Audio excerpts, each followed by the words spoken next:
Përshëndetje të nderuar miqtë e mi, përshëndetje të dashur ndjekës. Ja ku po takohemi sërish së bashku në kanalin tim për të ndarë me ju një histori që kam mbritur në redaksin time. Do të flasim për Elonën, një vajzë shumë e lumtur, por përjetoi një ngjarje shumë të rëndë në jetën e saj. Përjetoi një tradhëti shumë të madhe nga personi i saj zemrës. Elona lindi në një familje të thjeshtë, por të mbushur me dashurinë në zemër të Durrësit. Ajo ishte fëmia e parë e prindërve të saj, dhe ardhja e saj në jetë ishte një bekim për ta.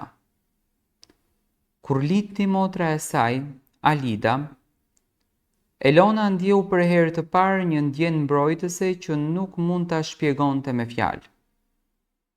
Ajo u bë krah i djathtë i motrës, kujdesej për të si një nënë e dytë dhe kudo që shkonin ishin të pandara. Prindërit e tyre ishin njerëz të ndershëm, të punës, që bënin çmos për t'u siguruar vajzave një fëmijëri të lumtur. Shtëpia e tyre ishte mbushur me të qeshura, me aroma të ngrohta ushqimi dhe me net të gjata bisedash të ëmbla rreth xhakut. Elona besonte se kishte gjithçka që një vajzë mund të dëshironte. Një familje të fortë, një motër të dashur dhe një jetë të ndërtuar mbi vlera të pastërta. Ajo nuk mund të imagjinonte se një ditë gjithçka do të shkatërrohej në mënyrën më të pamëshirshme të mundshme.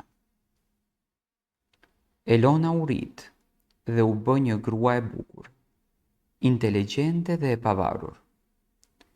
Kur njohu Arbenin, ai e magjepsi me fjalët e tij të ëmbla, me sjelljen e tij prej burit të sjellshëm dhe me premtimet e tij për një jetë të lumtur bashkë.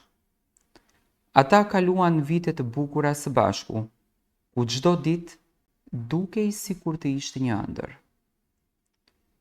Martesa e tyre ishte e mbushur me premtime të mëdha dhe ëndra për një të ardhme të ndritur.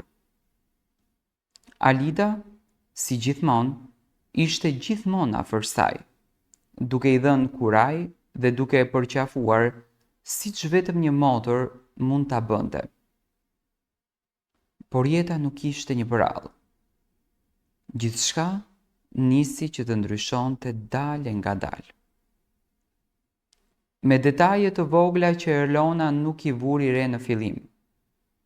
Shikimet e çuditshme mes Arbenit dhe Alidës, bisedat e tyre të gjata dhe të qeshurat e fshehta.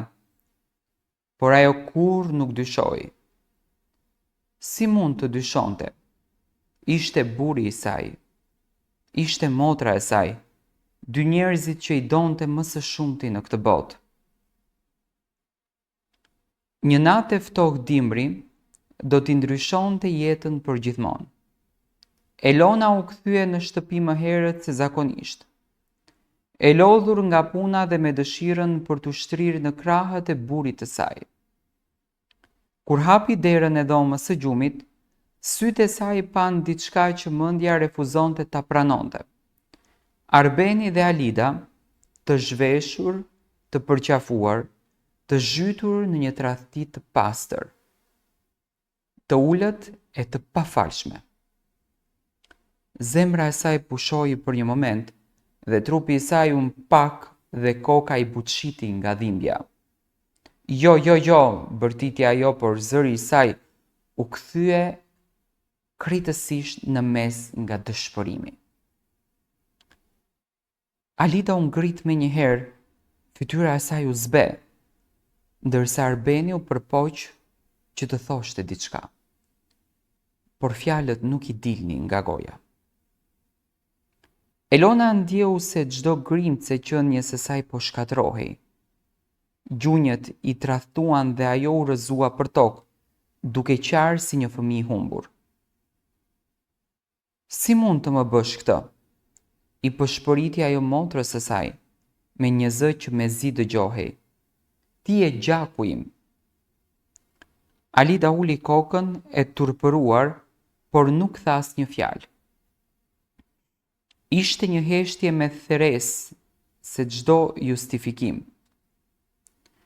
Elona u largua nga shtëpia atë natë, pa marrë asgjë me vete. E ndjeu se po largohej jo vetëm nga shtëpia, por nga gjithë jeta që kishte ndërtuar. Ndarja ishte e paimagjinueshme, por dhimbja ishte padurueshme. Elona ndjeu se nuk kishte më arsye për të jetuar. U mbyll në vetvete, netë veçante pa zë dhe ditëve shëtiste si një hije pa shpirt. Dhe çdo kujtim që ajo ndërtoi me Arbenin dhe Alidën e gëryente si një plagë që nuk shërohej kurrë. Si mund ta pranonte që motra e saj, njeriu që kishte dashur më shumë se gjithçka, ishte ajo që ja kishte shkatruar jetën. Një ditë vendosi që të largohej edhe nga Durrësi, nga qyteti ku çdo rrugici kujtonte dhimbjen, nga vendi ku dikur kishte ndërtuar ëndrat e saj. Shkoi në një qytet tjetër, ku askush nuk e njihte dhe filloi nga e para. Por plaga e saj nuk u shërua. Ajo ishte aty, e hapur si një grope zezë në shpirtin e saj. Vitet kaluan, por Elona nuk u martua më.